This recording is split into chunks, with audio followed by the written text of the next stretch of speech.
오늘 우리에게 주시는 하나님의 말씀은 룻기 3장 1절부터 18절의 말씀입니다. 가능하신 분은 자리에서 일어나셔서 눈으로는 성경을 보시고 귀로는 낭독되어지는 말씀에 귀 기울이도록 하겠습니다. 어느 날 시어머니 나오미가 그녀에게 말했습니다. 내 딸아, 내가 잘 살 수 있게 너를 위한 안식처를 내가 알아봐야겠다. 내가 함께 일했던 여종들의 주인 보아스가 우리 친척이 아니냐. 오늘 밤 그가 타작마당에서 보리를 까부를 것이다. 그러니 너는 몸을 씻고 기름을 바르고 제일 좋은 옷을 입고 타작마당으로 내려가거라. 다만 그가 다 먹고 마실 때까지 내가 거기에 있는지 모르게 하여라. 그리고 그가 누우면 그가 눕는 곳을 알아두었다가 거기에 가서 그의 발치 이불을 들치고 누워라. 그러면 내가 어떻게 해야 할지 그가 알려줄 것이다. 룻이 대답했습니다. 어머니가 시키는 것이라면 하겠습니다. 그리하여 그녀는 타작마당으로 내려가 시어머니가 말해준 대로 했습니다. 보아스는 다 먹고 마신 뒤에 기분이 좋아져서 곡식더미 아래쪽으로 가서 누웠습니다. 룻은 살금살금 다가가 그 발치 이불을 들치고 거기 누웠습니다. 한밤중에 그 사람이 깜짝 놀라 뒤돌아보았습니다. 자기 발치에 한 여자가 누워있는 것이었습니다. 그가 물었습니다. 누구요? 룻이 대답했습니다. 당신의 여종 룻입니다. 당신은 저를 맡아야 할 친척이니 당신의 옷자락으로 저를 덮어주십시오. 그가 말했습니다. 내 딸이여, 여호와께서 당신에게 복 주시기를 빌겠소. 당신이 빈부를 막론하고 젊은 사람을 따라가지 않았으니 당신의 아름다운 마음씨는 지금까지 보여준 것보다 더 크오. 그러니 내 딸이여, 이제 두려워하지 마시오. 당신이 요구하는 대로 내가 다 들어주리라. 당신이 정숙한 여일이라는 것은 우리 성 사람들이 다 알고 있소. 내가 당신의 가까운 친척이기는 하지만 나보다 더 가까운 친척이 한 사람 더 있소. 오늘 밤은 여기에 있으시오. 아침이 돼서 그가 당신을 맡겠다고 하면 좋은 것이고 그가 꺼려하면 여호와께 맹세코 내가 당신을 맡아주겠소. 그러니 아침까지 누워 있으시오. 그리하여 룻은 아침까지 그 발치에 누워 있다가 사람이 서로 알아보기 어려울 때 일어났습니다. 이것은 보아스가 여자가 타작마당에 왔다는 사실이 알려지지 않게 하여라 하고 말했기 때문입니다. 보아스가 말했습니다. 당신이 두른 겉옷을 가져와 펴서 그것을 붙잡고 있으시오. 룻이 그렇게 하자 그는 보리를 6번 되어 룻에게 메어 주었습니다. 룻은 그렇게 해서 성으로 돌아갔습니다. 룻이 시어머니에게 오자 나오미가 물었습니다. 내 딸아, 어떻게 됐느냐? 룻은 보아스가 어떻게 했는지 모든 걸 그녀에게 말했습니다. 그러고는 말했습니다. 그가 시어머니에게 빈손으로 돌아가면 안 된다 하며 이 보리를 6번 되어 주었습니다. 그러자 나오미가 말했습니다. 내 딸아, 일이 어떻게 될지 조용히 앉아서 기다리자. 그 사람이 오늘 이 일이 해결될 때까지 쉬지 않고 다닐 것이다. 아멘. 자리에 앉도록 하겠습니다. 오늘도 룻기를 통해서 주시는 사랑과 회복의 은혜가 저와 여러분의 삶 가운데 가득 넘치기를 주의 이름으로 축복합니다. 지난 주일에 룻의 이야기는 이렇게 끝났습니다. 룻기 2장 23절에 그리하여 룻은 보아스의 여종들 곁에서 보리와 밀 추수가 끝날 때까지 이삭을 주었습니다 라고 말씀이 끝났습니다. 룻이요, 보아스의 허락과 나오미의 지시에 순종해서 추수가 다 끝날 때까지 보아스의 밭에 머물며 이삭을 주운 것이죠. 룻이 처음 보아스의 밭에 나갔을 때가 언제냐면 보리 수확이 시작될 때였습니다. 그리고 그 수확을 마칠 때까지 그 밭에서 계속해서 이삭을 주었기 때문에 그 기간을 계산해 보면 꽉 찬 7주, 약 50일의 시간이 되겠습니다.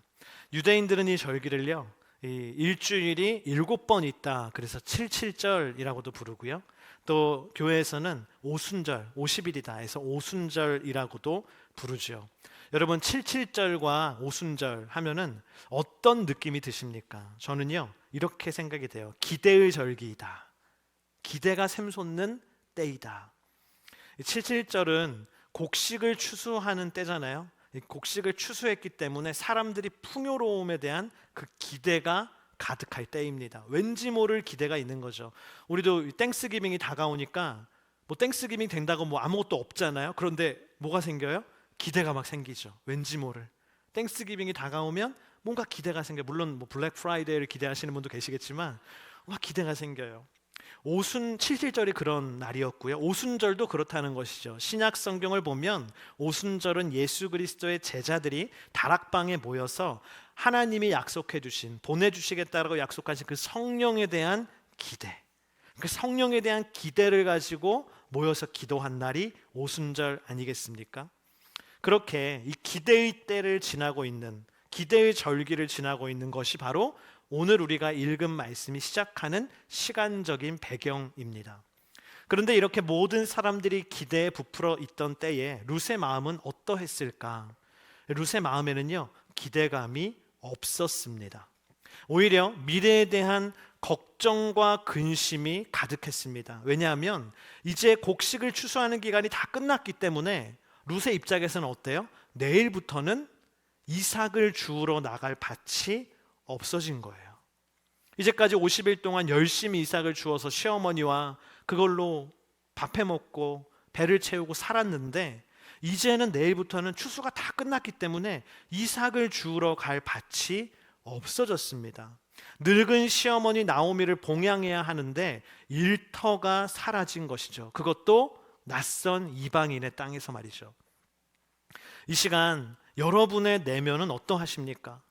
땡스기빙이 다가오는데 막 기대가 가득하십니까? 아니면 오늘 룻과 같이 내 마음속에 소망과 기쁨의 밝은 태양이 아니라 걱정과 근심의 어두운 먹구름이 가득하시지는 않습니까? 내일을 생각하면 막 기대가 되고 기대가 막 샘솟는 것이 아니라 절망과 낙심의 그림자가 드리우고 있지는 않습니까? 그런데 여러분, 우리가 기억해야 될 것이 있습니다. 그때가 바로, 그 어두움이 나에게 찾아오는 그때가 바로 우리는 하나님의 은혜를 기대해야 될 때인 줄을 믿습니다. 오히려 하나님의 은혜를 간절히 바라야 되는 때인 줄을 믿습니다.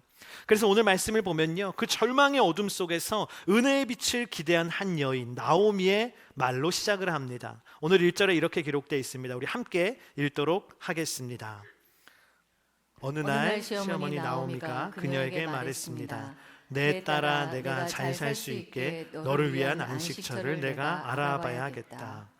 우리가 생각할 때 이 시어머니 나오미가 며느리 룻에게 어떻게 이야기해야 지금 상황에 맞습니까? 내 딸아, 이제 큰일 났구나. 내일부터는 이삭을 주우러 갈 밭이 없기 때문에 우리가 입에 풀칠이라도 좀 할 수 있도록 내가 너를 위한 새로운 일터를 알아봐야겠다.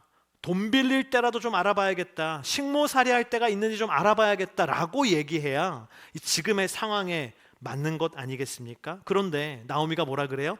일터가 아니라 돈 빌릴 때가 아니라 식모살이할 때가 아니라 안식처를 알아봐야겠다라고 얘기해요. 여기서 안식처로 번역된 히브리어 마노아이라는 뜻은요, 이 정착하다, 쉬다라는 뜻입니다. 이 성경에서 뭘 의미하는가? 가정을 의미하는 것이죠. 가정. 내가 너를 위해서 가정을 알아봐야겠다라고 얘기합니다. 나오미는 며느리 룻이 이제 과부의 삶을 완전히 청산하고 아름다운 가정을 이루고 행복하게 사는 모습, 지금 어려운 그 상황에서는 감히 상상조차 할 수 없는 놀라운 은혜의 때를 이야기하고 있는 것이죠. 몇 달 전까지만 해도 나오미가 이런 사람이 아니었거든요. 나오미가 뭐라 그랬어요? 내 이름을 마라라 하라. 마라 무슨 뜻이에요? 어떤 분은 마라니까 마라탕에서 맵다. 마라는 쓰다라는 뜻이에요. 내 인생은 씁니다. 내 인생은 고난뿐입니다. 내 인생에는 고통밖에 없습니다라고 한탄하고 절망했던 사람이 나오미입니다. 근데 이제 나오미가요, 새로운 사람이 됐어요. 이제 뭐라 그래요? 내 인생을 말하라고 하는 것이 아니라 놀라운 은혜를 기대하는 소망이 가득한 사람이 되었어요. 왜 이렇게 됐을까? 어떻게 이렇게 변했을까? 이유는 간단합니다. 나오미가 기도했기 때문이에요. 7주 동안 50일 동안 며느리가 그 험한 곳에 이삭 주우러 나가면 나오미가 집에서 뭘 합니까? 우리 며느리가 힘들게 이 시어머니 먹여 살리려고 일하러 갔으니까 나는 자야겠다. 낮잠을 잤을까요? TV라도 봐야겠다. TV를 봤을까요? 아니죠. 나오미는 집에서 며느리를 위해서 간절히 기도하는 것이죠. 우리 며느리가 이 늙은 시어머니를 봉양하고자 저렇게 힘들고 위험하고 낯선 사람들, 이방인들이 가득한 그 땅에 가서 저렇게 열심히 일하는데 주님, 우리 며느리를 지켜 주십시오. 할렐루야. 제가 어떤 책에 보니까 이 나오미의 이런 얘기를 하면서 일하러 나아가는 가족을 위해서 이렇게 기도해야 된다라고 써 있더라고요. 얼마나 이렇게 기도를 했겠어요. 그 열심히 일하러 나가는 며느리를 위해서. 그런데 7주 동안 이 며느리를 위해서 기도하니까 어떤 일이 벌어졌습니까? 기도했던 나오미의 내면이 변화된 것이죠. 여러분, 이것이 무엇입니까? 우리 따라하겠습니다. 중보기도의 힘. 중보기도의 힘이에요. 다른 사람을 위해서 기도하면 내가 살아나는 것, 그것이 바로 중보기도의 힘입니다. 여러분, 당신의 마음에 걱정과 근심, 낙심과 절망이 가득하다면 나오미처럼 기도하기를 주의 이름으로 축복합니다. 저희 교회가요, 예배 시간 30분 전에 오시면 기도하실 수 있어요. 예배 시간 30분 전에 7시, 9시, 11시에 밑에 2층 그린룸에서 중보기도회가 있어요. 항상 예배를 위한 중보기도회. 거기 오시면 여러분을 위한 기도를 안 하고요, 예배를 위해서 기도해요. 오늘 예배 드리시는 우리 성도님들을 위해서 기도해요. 중보기도를 하는 거예요. 그럼 기도하면 뭐가 됩니까? 내가 살아나고 내가 은혜를 받는 것이죠. 기도하기 따로 어렵습니다. 그런 분들은요, 주일에 30분 일찍 오셔서 중보기도에 오십시오. 그러면 우리도 나오미처럼 하나님의 놀라운 은혜를 기대하는 사람이 될 줄을 믿습니다. 그렇다면 하나님께서는 이렇게 은혜를 기대하며 나아가는 사람 중에 특별히 어떤 이에게 은혜를 더하시는가? 오늘 말씀은 첫 번째로 우리 따라하겠습니다. 은혜를 간절히 구하는 자에게. 은혜를 간절히 구하는 자에게. 한번 강조해서요, 간자를 한번 길게 해볼게요. 은혜를 간절히 구하는 자에게. 한번 따라하겠습니다. 은혜를 간절히 구하는 자에게. 2절 말씀을 보면 나오미는 룻이 은혜를 구할 대상이 누구인가를 먼저 정확하게 알려줘요. 우리 2절 말씀 함께 읽겠습니다. 내가 함께 일했던 여종들의 주인 보아스가 우리 친척이 아니냐. 오늘 밤 그가 타작마당에서 보리를 까부를 것이다. 은혜를 구할 대상을 누구라고 합니까? 보아스이다 라고 얘기하고 있어요. 보아스는 엘리멜렉의 친척으로서 무너진 나오미의 집안을 구원해 줄 수 있는 책임이 있고 또 그럴 수 있는 능력이 있는 유력한 사람입니다. 그래서 보아스는 룻기에서는 누구의 비유에서 얘기해요? 구원자이신 예수 그리스도. 구원자이신 예수 그리스도의 비유되는 인물이 바로 이 보아스라는 인물이죠. 여러분, 우리도 은혜를 구할 때 가장 먼저 은혜를 구할 대상을 명확하게 해야 돼요. 누구에게 은혜를 구할 것인가? 우리가 궁극적으로 가장 먼저 은혜를 구할 대상은 누구입니까? 예수 그리스도이신 줄을 믿습니다. 할렐루야. 궁극적으로 은혜를 가장 먼저 구할 대상은 내 가족이 아니라, 친한 친구가 아니라, 내 보스가 아니라 누구예요? 예수 그리스도. 사람이 아니라 우리는 먼저 예수님께 은혜를 간절히 구해야 되는 줄을 믿습니다. 그러면 어떻게 은혜를 구할 것인가? 기독교 영성에서 이야기하는 하나님의 은혜를 간절히 구하는 기도가 있어요. 매우 단순하고 매우 간단한 이 기도인데 바로 이 기도예요. 주님 저를 불쌍히 여겨 주시옵소서. 한번 따라할까요? 주님 저를 불쌍히 여겨 주시옵소서. 라틴어로 키리에 일레이손이라고 얘기합니다. 그래서 예전에 그레고리 챈트 이런 거 보면 키리에 일레이손 이렇게 나오거든요. 주님 저를 불쌍히 여겨 주시옵소서. 기독교가 탄생했던 그 순간부터 지금까지 수많은 사람들이 하나님께 올려드린 가장 간결하고 간절한 기도가 바로 이 기도예요. 저도 생각해 보면 제 기도 가운데 이 기도를 가장 많이 하는 것 같습니다. 일어나면 무슨 말이 나와요? 개운하다 이래요? 아니에요. 주님 저를 불쌍히 여겨 주시옵소서. 하루를 생각하면 그 기도가 나오는 거예요. 밤에 잠자리에 들기 전에 무슨 기도가 나옵니까? 주님 저를 불쌍히 여겨 주시옵소서. 오늘도 내 힘으로 감당하지 못했던 일들, 내일도 내 힘으로 감당하지 못한 일들을 생각하면 이 기도가 안 나올 수가 없는 거예요. 오늘도 설교하러 올라올 때 1부도 그렇고 2부도 그렇고 3부도 그렇고 이 기도가 안 나올 수가 없더라고요. 주님 저를 불쌍히 여겨 주시옵소서. 저희 목회자들이 월요일부터 이렇게 3일 동안 설교 컨퍼런스를 단체로 다녀왔거든요. 그 3일 동안 설교에 대한 많은 강의들을 들으면서 제 마음속에 생긴 것 한 가지는 부담감뿐이에요. 막 강사분이 막 그러시는 거예요. 설교 준비가 되지 않고 강단에 올라가느니 차라리 옷을 벗고 나체로 올라가라 막 이러는 거예요. 나는 어떻게 하나, 선한 것이 없는데 나체로 가도 부담감만 쌓이잖아요. 그래서 기도하게 되는 거예요. 주님 저를 불쌍히 여겨 주시옵소서. 여러분, 이 기도를 누가 할 수 있는지 아십니까? 내 온전한 나의 현실의 상태를 온전히 직시하고 있는 사람, 내 처지를 온전히 주님 앞에서 직시하고 있는 사람이 이 기도를 할 수 있어요. 이 뭐가 포함되어 있습니까? 나는 예수님의 은혜가 아니면 아무것도 아닙니다. 나는 주님의 은혜가 아니면 나는 한순간도 살 수 없는 연약한 존재입니다. 그 고백이 있는 사람이 이 기도를 드릴 수 있어요. 근데 이 고백이 없잖아요. 우리가 마음이 교만하잖아요. 그러면 이 기도 못 드려요. 주님 없어도 제가 잔고에 돈이 좀 있으니까 살 수 있죠. 이런 생각이 있는 사람은 이 기도를 못 드려요.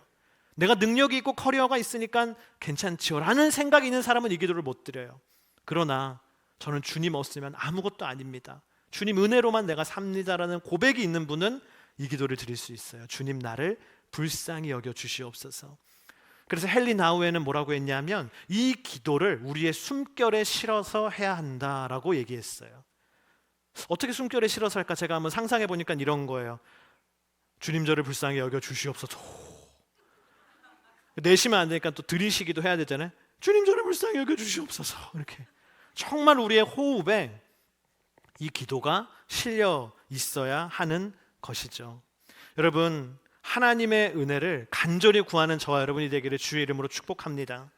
하나님의 은혜를 간절히 구하는 것은 기도뿐만은 아니죠. 오늘 말씀해 보니까요, 나오미는 룻에게 구체적으로 명령하고 있습니다. 뭐라고 해요? 오늘 밤에 타작마당에 보아스가 있을 것이기 때문에 너는 오늘 밤에 타작마당에 가야 한다.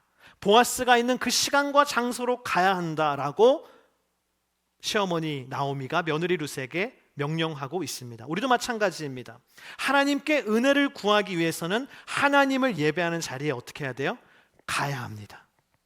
예수님께 은혜를 구하기 위해서는 예수 그리스도의 말씀이 선포되는 예배의 자리에 가야 합니다. 성령님께 은혜를 구하기 위해서는 성령의 충만한 임재가 있는 그 예배의 자리에 나아가야 합니다. 그 시간과 장소에 나가야 합니다. 혹시 나중에 영상으로 예배를 보시는 분들이 또 계시잖아요.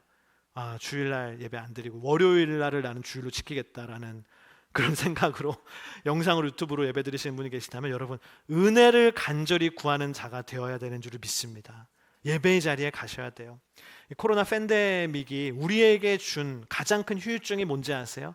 기침이 아니라, 미각을 상실하는 게 아니라 바로 이거예요.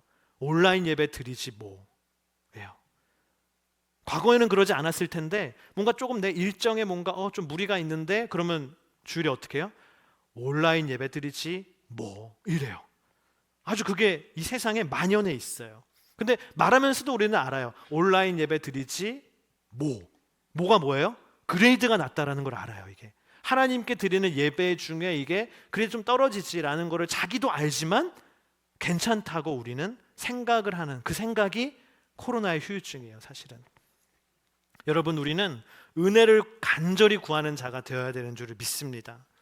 나오미가 룻에게 더 구체적인 행동을 가르쳐 주는데요, 오늘 3절에 보니까 이렇게 기록되어 있어요. 그러니 너는 몸을 씻고 기름을 바르고 제일 좋은 옷을 입고 타작마당으로 내려가거라 라고 기록되어 있습니다. 이제까지 룻이 보아스의 밭에 50일 동안 일하러 가면서는 어떻게 갔습니까? 세수 안 해요. 머리 안 감아요. 물도 아까운데 언제 머리를 감겠어요. 옷 그냥 아무 작업복을 입어요. 그 작업복엔 분명히 소금기가 이렇게 있었을 거예요. 아주 깨지지한 작업복이었을 거예요. 그렇게 땀 냄새를 펄펄 풍기면서 룻이 보아스가 일하는 밭에 갔었죠. 그런데 나오미가 뭐라 그래요? 오늘은 그렇게 가지 말아라. 오늘은 몸을 깨끗하게 씻고 그리고 기름을 바르고. 이 기름이 뭐예요? 그때 당시의 기름은 향수입니다. 아름다운 향기가 나는 그 조말롱 향수를 네가 뿌리고 작업복이 아니라 네가 가지고 있는 가장 아름다운 옷을 입고 가라는 거예요. 여러분, 이걸 보면 어떤 생각이 드세요? 아이고, 남자 꼬시러 가네, 이런 생각이 드세요? 아닙니다. 우리는 영적으로 이걸 해석해야 돼요. 무슨 뜻이에요? 이것이 은혜를 구하는 자의 태도예요. 은혜를 구하는 자의 태도입니다. 제가 아는 한 목사님은 예배를 드릴 때 항상 정자세로 집중해서 예배를 드리세요. 목사가 얼마나 예배를 하루에도 몇 번씩 드리거든요. 근데 항상 그렇게 하기 힘든데 이분은 항상 정말 바른 자세로 예배를 집중해서 드리는 거예요. 제가 너무 궁금해서 그 목사님께 물어봤어요. 목사님, 어떻게 그렇게 예배를 드리세요? 그러니까 목사님이 이렇게 대답하시더라고요. 왜냐하면 어릴 때 우리 아버지가 목사인데, 나도 목사고 우리 아빠도 목사인데, 내가 어릴 때 우리 아버지가 예배를 이렇게 드려야 된다고 얘기했다라는 거예요. 어떻게 드리냐면 예배를 드릴 때는 정좌, 바르게 앉아서, 정시, 바르게 쳐다보고, 정청, 바르게 들어야 한다. 어릴 때 그거를 배웠대요. 그래서 저는 그 생각이 계속 있기 때문에 항상 정좌, 정시, 정청, 이 세 가지를 생각하면서 하나님 앞에 예배드리는 게 습관이 됐다라는 거예요. 여러분, 이게 무엇입니까? 바로 은혜를 구하는 자의 태도입니다. 얼마 전에 차세대 한 선생님께서 저에게 이 사진을 보내주셨어요. 옛꿈 예배 시간에, 헌금 기도하는 시간에 한 아이가 예쁘게 이렇게 무릎을 꿇고 손을 모으고 기도하는 모습의 사진을 저에게 보내주셨어요. 왜 저에게 보내주셨는가? 저희 딸이거든요. 그래서 목사님 딸이 이렇게 기도했습니다라고 보여주시더라고요. 제 분명한 거는 아빠는 가르친 기억이 없어요. 이렇게. 왜냐하면 아빠는 집에 없기 때문에 너무 미안하지만 어디서 배웠는지 이렇게 예배를 드리는 거예요. 여러분, 제가 이 사진 몇 번 봤을까요? 100번도 넘게 봤어요. 근데 제가 이 사진을 보면서 두 가지 생각이 들더라고요. 처음엔 뭐냐면 얘가 나중에 커서도 이렇게 예배드리면 좋겠다, 그 생각이 들었고, 두 번째가 무슨 생각이 드냐면 하나님은 어떠실까? 하나님이 저 모습을 보시면 어떻게 생각하실까? 사람인 나도 너무 아름다운데 하나님은 얼마나 아름다우실까? 여러분, 하나님께서도 저와 여러분이 저렇게 예쁜 모습으로 예배를 드리고 저렇게 예쁜 모습으로 하나님께 은혜를 구하면 어찌 은혜를 주지 않으시겠어요? 우리는 생각할 때 거울 보면 난 다 늙었지 뭐 그렇게 생각할지라도 하나님 앞에는 뭐예요? 너무나 사랑스러운 어린아이 같은 게 우리입니다. 근데 우리가 하나님 앞에 저렇게 예쁘고 간절하게 나아가면 하나님이 그것을 어찌 기쁘게 보지 않으시겠습니까? 성경에도 그렇게 간절히 은혜를 구하며 나아간 믿음의 사람들이 있습니다. 야곱이 하나님의 천사와 씨름하면서 이렇게 말하죠. 그 사람이 말했습니다. 동이 텄으니 나를 보내다오. 야곱이 대답했습니다. 저를 축복하지 않으시면 못 갑니다. 자신의 수단과 깨와 노력으로 인생의 길을 개척하고자 했던 야곱이 결국에는 하나님께 뭐라고 합니까? 하나님, 저를 축복해 주십시오. 제게 은혜를 주십시오. 하나님의 은혜가 아니면 나는 아무것도 아닙니다. 내 인생에는 하나님의 은혜가 아니면 길이 없습니다. 은혜를 구하는 겸손한 인생이 되어 나아갈 때 하나님이 은혜를 더해 주세요. 이방 지역인 스로보니게에서 온 한 여인도 자신의 딸을 고치기 위해서 예수님께 간절히 은혜를 구하죠. 마가복음 7장 25절부터 29절 우리 함께 읽어보도록 하겠습니다. 더러운 귀신 들린 어린 딸을 둔 여인도 예수의 소식을 듣자마자 와서 그 발 앞에 엎드렸습니다. 그 여인은 스로보니게 출신 그리스 사람이었는데 자기 딸에게서 귀신을 쫓아달라고 예수께 애원했습니다. 예수께서 여인에게 말씀하셨습니다. 자녀들을 먼저 배불리 먹게 해야 한다. 자녀들이 먹을 빵을 가져다가 개에게 던져주는 것은 옳지 않다. 여인이 대답했습니다. 그렇습니다, 주여. 하지만 개들도 식탁 밑에서 자녀들이 떨어뜨린 부스러기를 주워 먹습니다. 그러자 예수께서 말씀하셨습니다. 내가 그렇게 말했으니 어서 가보아라. 귀신이 내 딸에게서 나갔다. 예수님께서 스로보니게 여인을 개에 비유하셨어요. 인간적인 생각으로 받아들이면 이 여인은 시험에 들어야 됩니다. 욕하고 그냥 가버려야 됩니다. 그러나 이 여인은 은혜가 간절히 필요했기 때문에 자존심이고 뭐고 상관없다는 거예요. 개도 주인의 은혜를 입어야 사는 것처럼 저도 예수님의 은혜를 입어야만 살 수 있습니다. 저희 딸도 예수님의 은혜를 입어야만 살 수 있습니다. 그만큼 은혜를 간절히 구했습니다. 그 은혜에 대한 간절함이 어떻게 됐어요? 그 여인에게 다가오는 시험을 극복하게 했어요. 오늘 이 자리에 계신 분들 가운데 마음속에 하나님의 은혜를 가로막고 있는 시험이 있는 분이 계십니까? 사람으로 인하여, 관계로 인하여, 상처로 인하여, 또 내가 떠나기 어려운 그 근심과 걱정과 낙심으로 인하여 은혜 받기 어려운 분이 계시다면 은혜에 대한 간절함으로 나아가세요. 그러면 그 시험을 극복하게 하시는 줄을 믿습니다. 은혜를 반드시 주시는 줄을 믿습니다. 때로는 사람은요, 은혜를 구하는 사람을 멸시하기도 합니다. 그러나 하나님은 은혜를 구하는 주님의 자녀를 멸시하는 법이 없으시고 반드시 그 자녀에게 은혜를 주시는 분인 줄을 믿습니다. 두 번째, 하나님의 은혜는 어떤 이에게 임하는가? 우리 따라하겠습니다. 은혜 베푸시는 하나님을 신뢰하는 자에게. 은혜 베푸시는 하나님을 신뢰하는 자에게. 이 늦은 밤 어두운 타작마당에서 갑작스러운 프로포즈를 받은 이 보아스는 이렇게 응답합니다. 우리 10절, 11절 말씀 함께 읽겠습니다. 그가 말했습니다. 내 딸이여, 여호와께서 당신에게 복 주시기를 빌겠소. 당신이 빈부를 막론하고 젊은 사람을 따라가지 않았으니 당신의 아름다운 마음씨는 지금까지 보여준 것보다 더 크오. 그러니 내 딸이여, 이제 두려워 마시오. 당신이 요구하는 대로 내가 다 들어주리이다. 당신이 정숙한 여인이라는 것은 우리 성 사람들이 다 알고 있소.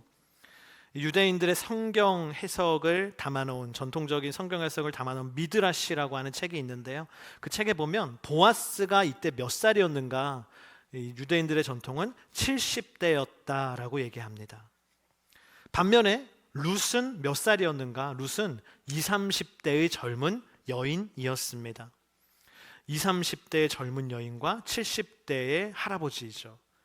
근데 보아스 말고도 이 나오미의 집안에 기업물을 많은 친척들이 있었고 그 중에는 아주 젊은 남자들도 있었어요. 사실 룻의 입장에서는요, 그 많은 친척들 중에 젊은 남자를 선택해서 그에게 프로포즈를 할 수도 있었던 것이죠. 그런데 룻이 그러지 않고 그 중에 가장 나이가 많은, 정말 시아버지 뻘 되는 70대 노인의 보아스에게 오늘 프로포즈를 한 거예요. 그 보아스가 뭐라 그래요? 그래서 당신이 빈부를 막론하고 젊은 사람을 따라가지 않았다라고 감동받아서 얘기해요. 여러분, 보아스의 마음이 어떠했을까요? 아, 이 여인이 나를 신뢰하는구나. 젊은 사람을 따라가는 것이 아니라 나이가 내가 많은데도 나에게 프로포즈를 한 거 보면 나를 정말 이 여인이 신뢰하고 있구나라는 것을 보아스는 느꼈습니다. 그래서 11절에 보면 보아스가 룻에게 이렇게 얘기하죠. 당신이 정숙한 여인이라는 것은 우리 성 사람들이 다 알고 있어. 이 성경에서요, 정숙한 여인, 에셋 하일이라는 표현은요, 최고의 칭찬이에요. 여인을 향한 최고의 칭찬, 정숙한 여인이다.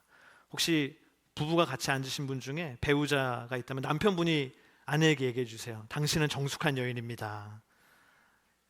2부에도 한 분도 안 하시더라고요. 네, 정말 신뢰를 주기를 주의 이름으로 축복해요. 보아스가요, 룻에게 얘기하는 거예요. 당신이 나를 신뢰하는데 나도 당신을 신뢰합니다. 당신은 정숙한 여인인 걸 내가 믿습니다. 그러면서 이렇게 얘기하죠. 12절, 13절 말씀입니다. 함께 읽겠습니다. 내가 당신의 가까운 친척이기는 하지만 나보다 더 가까운 친척이 한 사람 더 있어. 오늘 밤은 여기에 있으시오. 아침이 돼서 그가 당신을 맞겠다고 하면 좋은 것이고 그가 꺼려하면 여호와께 맹세코 내가 당신을 맡아주겠소. 그러니 아침까지 누워 있으시오. 보아스가요, 룻의 부탁을 다 들어주겠다라고 얘기합니다. 그런데 그 전에 거쳐야 할 과정이 있는데 혈족 관계상 나보다 먼저 우선권이 있는 기업물을 친척이 있다라는 거예요. 그 사람이 노하면 내가 책임지고 당신의 집안을 책임지고 대를 이어주겠다. 기업물을 자가 되어주겠다. 모든 재산을 회복시켜주겠다라고 약속하고 있습니다. 여러분, 그런데 보아스가 왜 이 율법에 따라서 거쳐야 될 순서와 절차가 있다라는 것을 룻에게 얘기했을까요? 이런 표현이었을까요? 아, 오늘 프로포즈는 좋은데 순서가 있지. 순서를 무시하면 쓰겠냐고.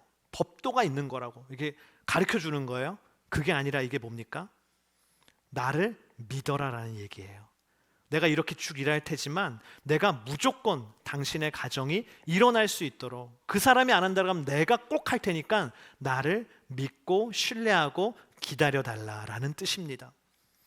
이 수년 전의 일이에요. 제가 아는 중국에 계신 한 목사님께서 교회를 장소를 옮겨야 하는 상황 가운데 있었습니다. 많은 성도들과 함께 예배드리고 있었는데 이제 그 건물을 못 쓰는 거예요. 다른 건물로 얻어서 나가야 돼요. 근데 다행스럽게도 이 기간이 좀 몇 개월 남아 있었어요. 그래서 성도들이 모여서, 리더십들이 모여서 이사 프로젝트, 우리 교회는 어디로 갈 것인가, 지도를 펴놓고 그 지역에 예배 드릴 수 있는, 교회가 이사 갈 만한 장소를 다 물색하고 검토하고 계약을 해서 이사 가기로 했습니다. 근데 이사 가기 2주 전에 그 건물의 주인이요, 갑자기 계약을 파기했어요. 못하겠다, 이 계약. 왜입니까? 물어보니까 내 건물에 교회가 들어오면 공안이 나를 감시할 거 아니냐. 나는 그런 위험과 그런 어려움을 감당할 수가 없다. 그래서 이 계약을 파기한다. 교회는 우리 건물에 들어올 수 없다. 난리가 난 거예요. 2주 뒤에 그 많은 성도들이 예배드릴 공간이 없는 거예요. 여러분, 2주 뒤에 땡스기빙인데 우리 교회 예배드릴 장소 없으면 어떡합니까? 난리가 나겠죠. 그래서 기도를 하는 것이죠. 그 교회도 기도를 하는데 하나님이 이렇게 응답을 주시길, 걱정하지 말아라. 몇 번가에 가면 어떤 건물이 있는데 그 건물로 들어가면 된다. 그 건물 주인에게 얘기해라. 우리 교회가 이 건물을 이제 빌리겠다라고. 그 건물 주인이 왜 내가 당신 교회에게 이 건물을 빌려줘야 됩니까? 라고 물어보면 주가 쓰시겠다 하라. 이렇게 대답하여라 라는 응답이었으면 좋았을 텐데 주님이 그런 응답을 안 주고 이렇게 응답하셨대요. 아무 일도 하지 말고 약속을 믿고 기다려라. 하나님이 딱 마음속에 응답을 주신 거예요. 여러분, 하나님이요, 우리에게 너 뭐 해라 하면 굉장히 우리 부담스럽게 받아들이잖아요. 그런데 더 당황스러운 건 아무 일도 하지 마라 이겁니다. 아무 일도 하지 마라 그러면 우리 막 난리가 나요. 인간적인 방법으로 막 일을 하고 문제를 해결해야 되는데 아무것도 하지 말고 그냥 믿고 기다려라 하면 그때부터는 믿음의 싸움이 시작된 거예요. 근데 어떻게 해요? 주님이 말씀하셨는데. 그래서 진짜 믿고 이사 갈 날짜는 다가오고 건물에서 나갈 날짜는 다가오는데 믿고 그냥 기다리는 거예요. 그런데 신기하게도 일주일이 지나고 이제 건물에서 나갈 일주일의 시간이 있을 그때에 아주 좋은 예배 장소가 나온 거예요. 알게 된 거예요. 그래서 그곳으로 일주일 만에 이사를 가서 행복하게 잘 살았다라는 얘기입니다. 저는 이 사건을 보면서 하나님이 우리에게 원하셨던 것은 무엇일까를 생각하게 돼요. 하나님이 원하셨던 건 뭡니까? 은혜 베푸시는 하나님을요, 믿어드리는 거예요. 은혜 베푸시기로 약속하신 하나님을 신뢰하는 것입니다. 여러분, 은혜를 구하는 것은 나의 몫이지만 은혜 주시는 최선의 때와 방법은 하나님이 아시는 줄을 믿습니다. 우리가 할 일은 무엇입니까? 그 은혜를 베푸시는 하나님을 신뢰하는 것입니다. 오늘 말씀 속에 룻이 은혜를 약속한 보아스를 믿고 신뢰한 것처럼 오늘 우리도 은혜 베푸시는 하나님을 신뢰해야 하는 줄을 믿습니다. 그 사람에게 하나님이 은혜를 베푸시는 줄을 믿습니다. 우리 마지막 따라하겠습니다. 하나님의 일하심을 믿고 기다리는 자에게, 일하심을 믿고 기다리는 자에게. 룻기 3장 15절 말씀에 이렇게 기록되어 있어요. 우리 함께 읽어보도록 하겠습니다. 보아스가 말했습니다. 당신이 두른 겉옷을 가져와 펴서 그것을 붙잡고 있으시오. 룻이 그렇게 하자 그는 보리를 6번 되어 룻에게 메어 주었습니다. 룻은 그렇게 해서 성으로 돌아갔습니다. 보아스가요, 룻이 이제 집으로 돌아가려고 하니까요, 옷을 이렇게 딱 잡으라 그러고요, 보리를 몇 번 퍼주었대요? 6번 퍼주었다라고 합니다. 한 번, 두 번, 세 번, 네 번, 5번, 6번을 퍼주었어요. 저 너무 궁금한 거예요. 이게 얼마나 될까, 양이. 막 학자들이 연구를 찾아봤어요. 의견이 각각 다른데요, 최소 27kg, 최대 40kg까지 있더라고요. 어쨌든 작은 양이 아닙니다. 27kg 이상이에요. 룻이 여성의 몸으로 30kg 되는 보리 한 포대를 옷에 이렇게 짊어지고 집까지 몇 마일을 걸어가는 거예요. 저는 그런 생각을 해봤습니다. 어쩌면 우리의 상상처럼 롯은 이 가녀린 여인이 아니라 근육질의 역도선수 같은 여인이 아니었을까? 기골이장대한 여인이 아니었을까? 얼마나 힘들게 그리고 또 기쁘게 그 보리 6번 된 엄청난 양을 집으로 갖고 갔는가? 근데 궁금한 거예요. 왜 보아스가 딱 6번을 되어줬을까? 그리고 또 성경은 그 기록 안 해도 되는데 굳이 6번이라고 강조해서 명시해요. 뒤에 나오미의 대사에도 6번이라는 게 또 나와요. 왜 6번이라는 걸 성경은 2번이나 강조하며 얘기할까? 신명기 15장 1절에 보면요, 매 7년마다 빛을 탕감해 주라고 주님이 말씀하셨어요. 7번째 해가 되면 경제와 가정에 회복을 주신다라는 것이죠. 여러분, 보리를 6번 대준 건 뭡니까? 곧 7번째가 다가온다. 우리 줄 서면서 기다릴 때도요, 줄이 길 때는 막 너무 힘들다가 바로 내 앞이면 어때요? 너무 행복하잖아요. 기대가 만발하잖아요. 똑같은 거예요. 6번 되어줬고 이제 곧 7번째가 온다. 그 메시지인 것이죠.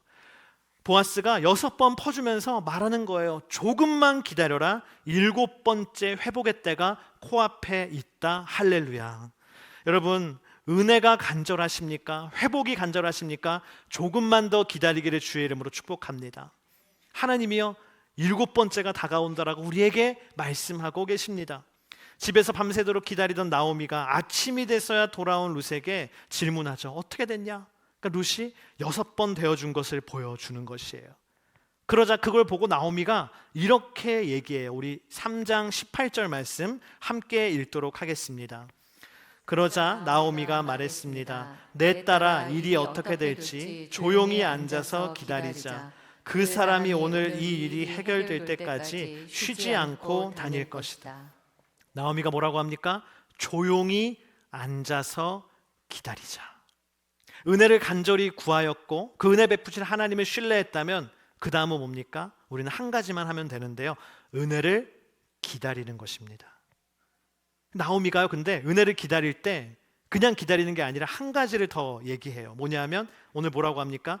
그 사람이 오늘 이 일이 해결될 때까지 쉬지 않고 다닐 것이다. 약속한 그것을 성취하기까지 보아스가 하루 종일 쉬지 않고 사람들을 만나면서 이 일을 해결할 것이다 라고 이야기합니다. 그래서 룻과 나오미는 그냥 기다리는 게 아니라 지금도 쉬지 않고 우리 가정을 회복시키기 위해서 돌아다니면서 일하고 있는 보아스를 생각하며 그를 기억하며 기다린다는 것이죠. 저는 이 말씀을 묵상하는데 이 찬양이 떠올랐어요. 세상 모든 민족이 구원을 얻기까지 어떤 하나님이요? 쉬지 않으시는 하나님. 룻을 아내로 맞이하기까지 쉬지 않고 일하였던 보아스처럼 신랑 되신 예수 그리스도께서는 당신을 신부로 맞이하기 위해서 쉬지 않고 일하시는 줄을 믿습니다. 당신에게 은혜를 베푸시기 위해서 하나님은 지금도 쉬지 않고 역사하고 계십니다. 우리의 가정이 회복되기까지 하나님은 쉬지 않고 일하고 계십니다. 때로는 내가 지쳐서 쓰러져 있을 때에도 하나님은 그때도 쉬지 않고 일하시는 하나님이십니다. 이 땅의 교회들이 다시 일어나기까지, 세상 모든 민족이 구원을 얻기까지 우리 하나님은 결코 쉬지 않고 능력을 행하시는 주님이신 줄을 믿습니다. 여러분, 그것을 기억하세요. 한 주간 살아가시면서 지금도 쉬지 않고 일하고 계신 하나님, 그 하나님을 붙들고 나아가시기를 축복합니다. 우리 시간에 함께 기도하면 좋겠습니다. 우리 기도할 때 오늘 하나님은 우리에게 말씀하십니다. 보아스를 찾아가 은혜를 간절히 구하였던 룻과 같이 은혜를 간절히 구하라고 말씀하십니다.